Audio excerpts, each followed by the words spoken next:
The head of U.S. Customs and Border Patrol acknowledged Thursday that the Title 42 immigration policy has had a negative impact on migrants.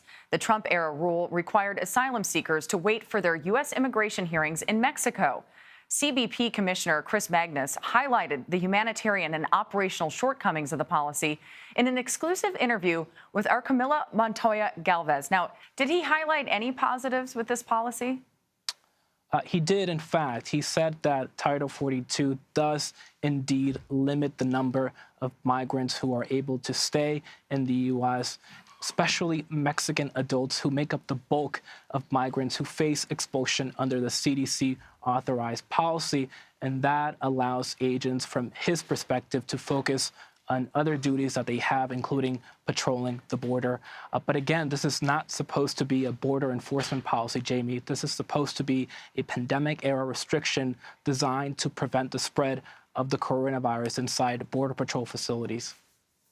That makes sense. We do now have some of that sound that you were able to get with the commissioner on the operational issues. Let's go ahead and listen to that one first, and then we'll go to another part of the interview.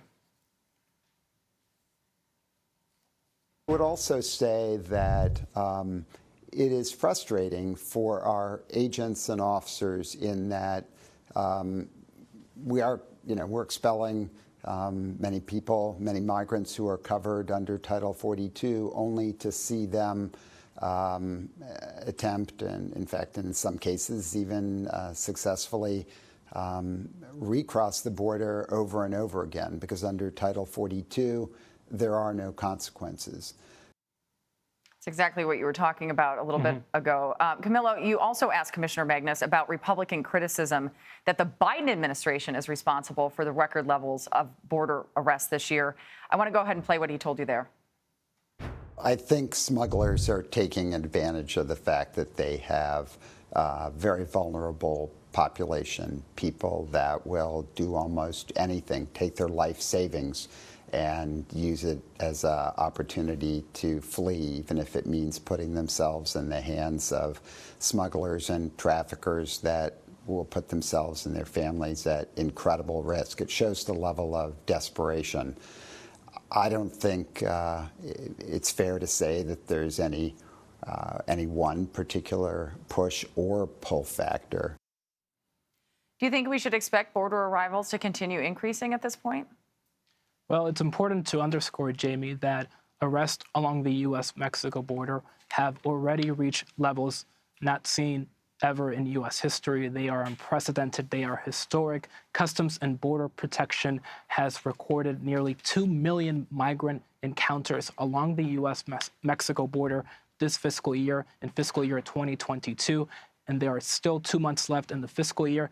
This has broken the record that was set last year in fiscal year 2021. There has been a recent drop in border arrivals, Jamie, but these numbers remain very high. And during our interview, Commissioner Magnus conceded that he does not know whether border arrivals will ever return to pre-pandemic levels.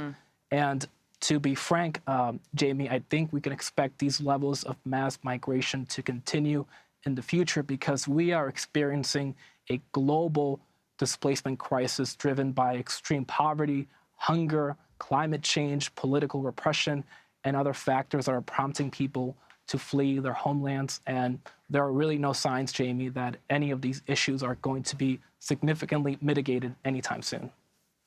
Really fascinating reporting. Camilo Montoya-Galvez, thank you so much for joining us. We appreciate it. Thank you, Jamie.